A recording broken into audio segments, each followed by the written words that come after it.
The Galactic Federation had seen countless species rise and fall, their histories recorded in the annals of cosmic time. To its members, humanity was a curious but ultimately insignificant addition, a species clinging to a small blue world on the outskirts of the Orion Arm. They were primitive, still bound by combustion engines and chemical propulsion, yet undeniably stubborn in their survival. When the Federation extended its cautious diplomatic hand, humans responded not with fear or awe, but with a casual confidence that unsettled the delegates. They were too comfortable, too at ease, as if they had always known they belonged among the stars. The initial interactions were smooth, albeit perplexing. Humanity's technology was unremarkable, its biology nothing extraordinary. Their planet was resource-rich, but hardly unique. And yet, there was something about them that made the Federation hesitate before dismissing them entirely. That hesitation deepened when the delegation arrived on Earth and found themselves being watched, not by humans, but by creatures that, according to every available metric, should have been inconsequential. The first encounter occurred at the primary diplomatic site, a sprawling facility outside Geneva. Ambassador Tilnoth of the Azari, a species renowned for their acute sensory perception, had just stepped off the transport when he felt it, a presence he could not categorize. His species could detect the subtlest shifts in electromagnetic fields, the faintest traces of concealed hostility. And yet, as he descended the ramp, he sensed something that sent an unfamiliar ripple through his mind. He turned sharply, his slit-pupiled eyes scanning the area.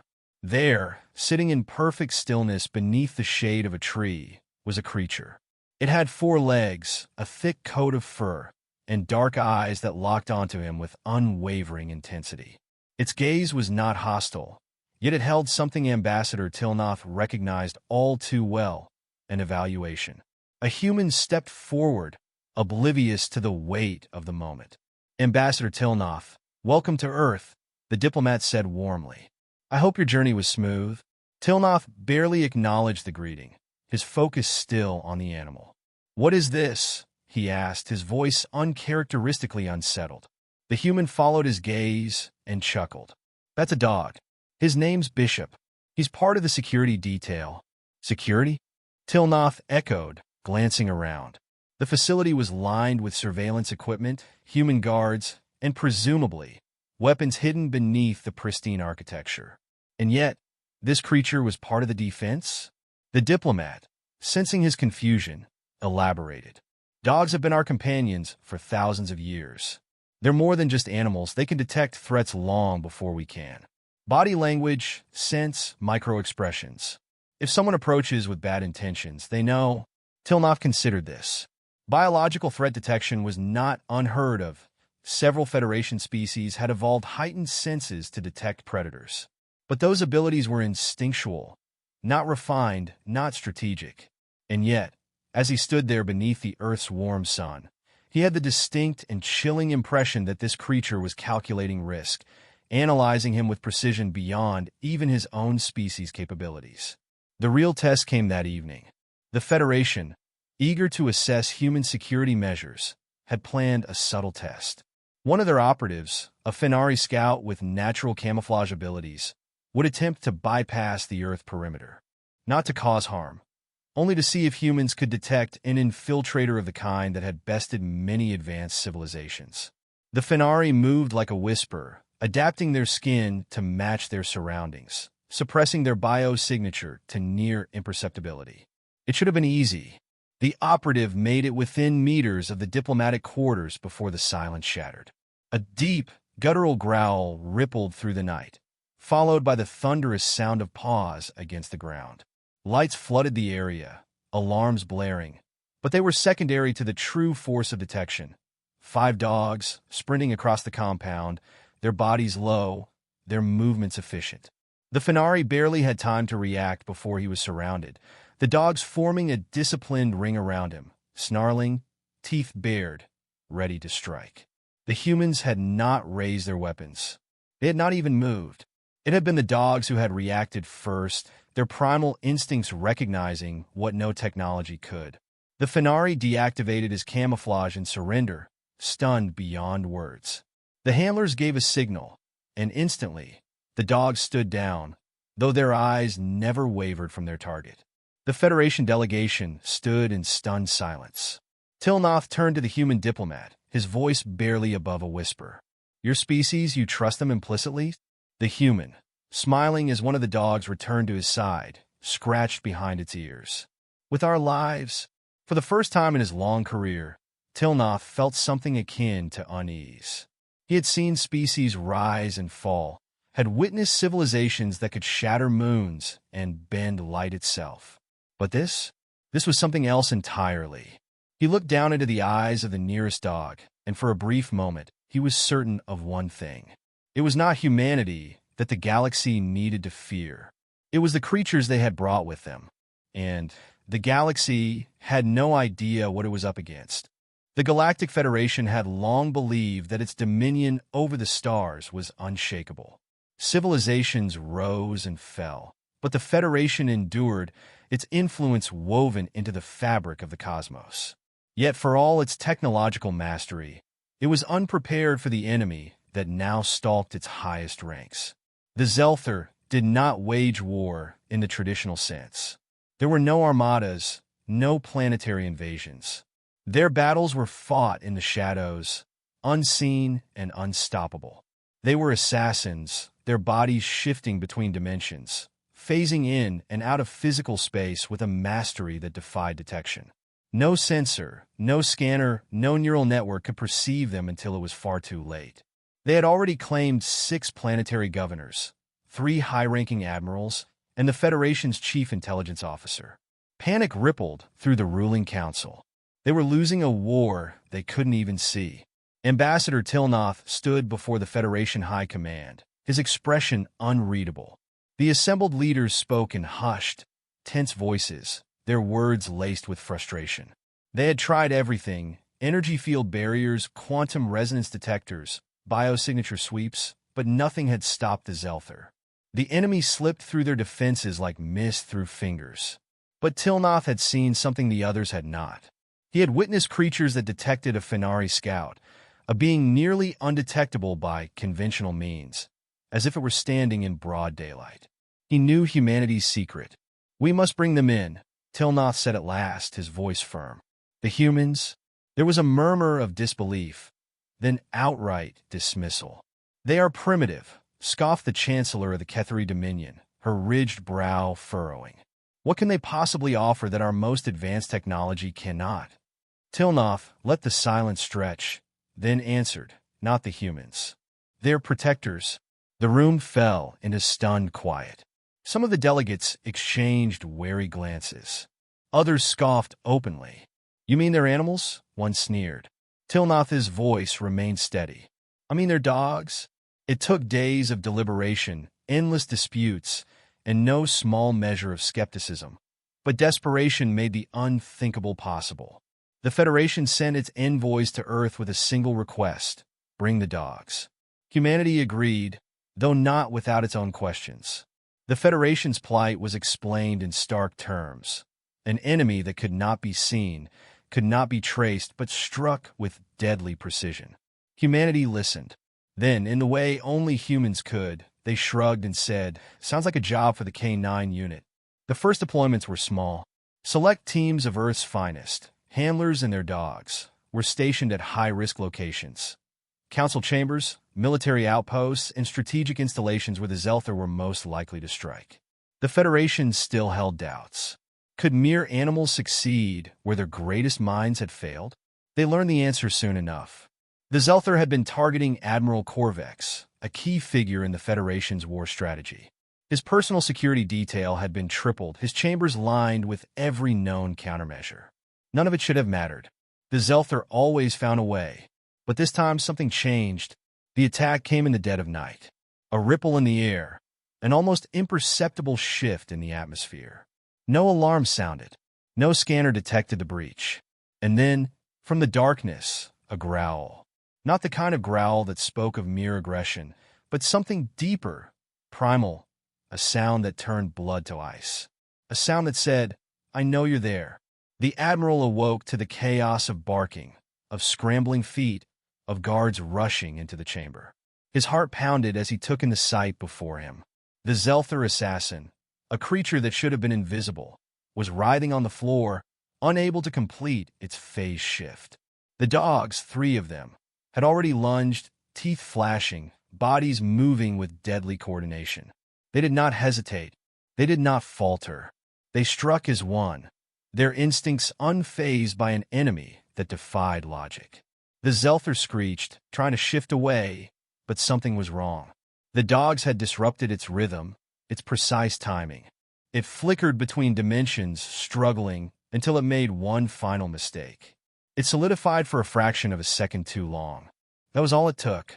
A handler gave a command, sharp and clear. The lead dog lunged. Jaws closed around the assassin's throat.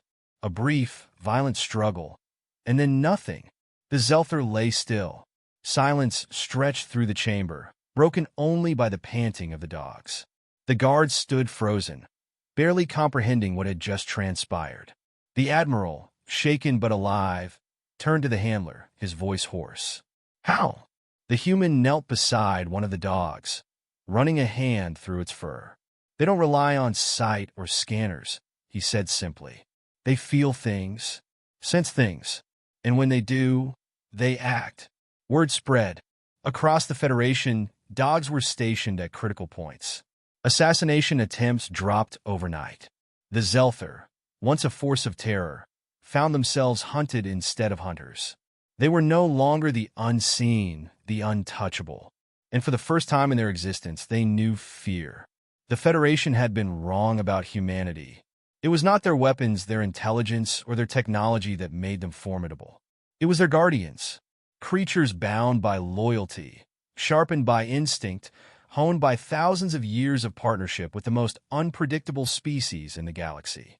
And as the Xelthar began to retreat, their once perfect strategies crumbling, the Federation finally understood. The war had turned, and the galaxy would never be the same. The war had ended before most realized it was even truly fought.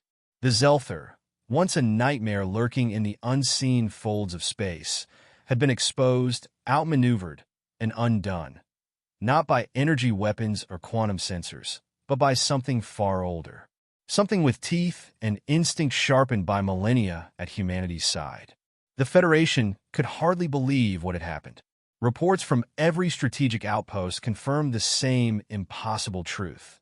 Wherever the dogs were stationed, the Xelthar could no longer operate.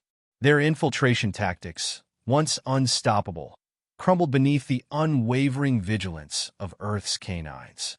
What no technology could detect, no fleet could counter, no war doctrine could prevent, these creatures had done effortlessly.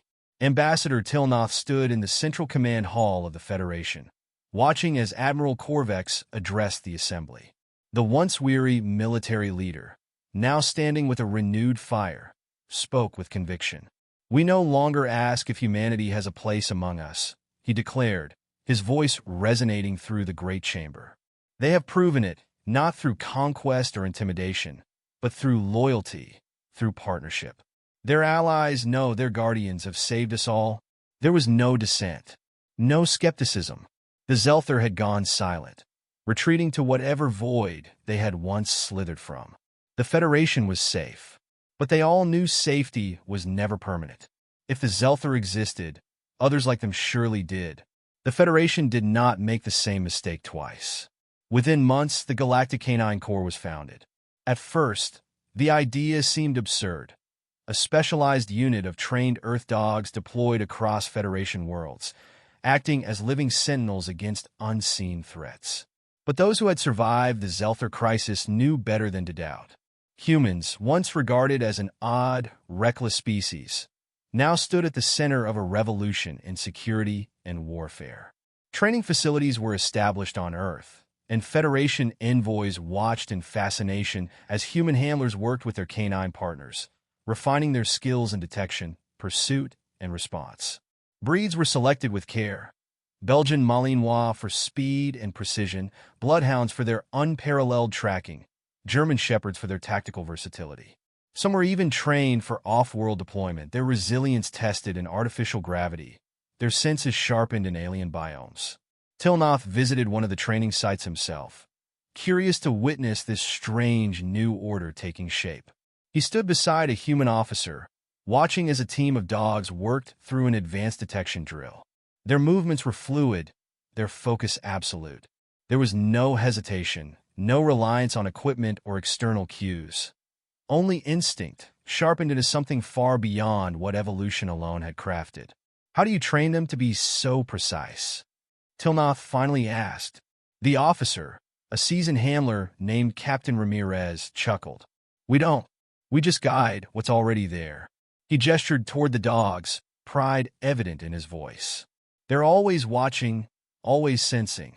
The trick is learning to trust them before you even understand why they know something's wrong. Tilnoth watched as one of the dogs suddenly froze mid-step, ears pricked forward, muscles tense. A second later, an alarm blared.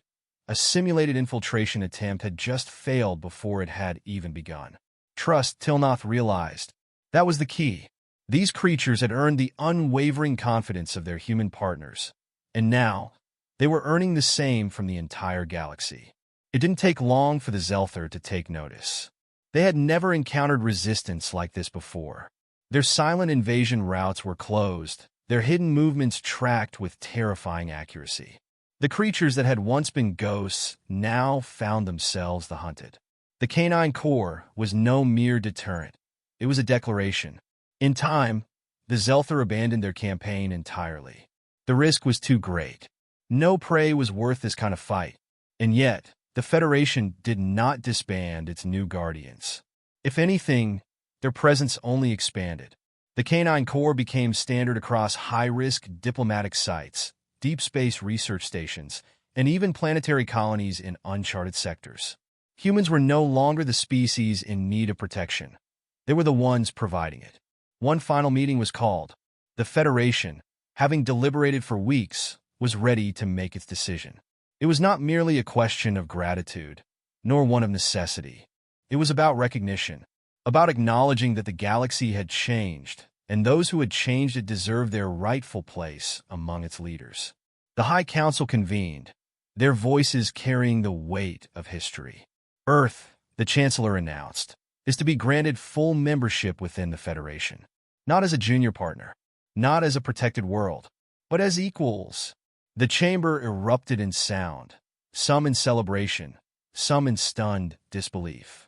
Humanity, a species that had barely left its own solar system, had done what countless others had failed to achieve. They had earned their place not through conquest, not through superior firepower, but through an unbreakable bond with the creatures who had stood beside them since the dawn of their history.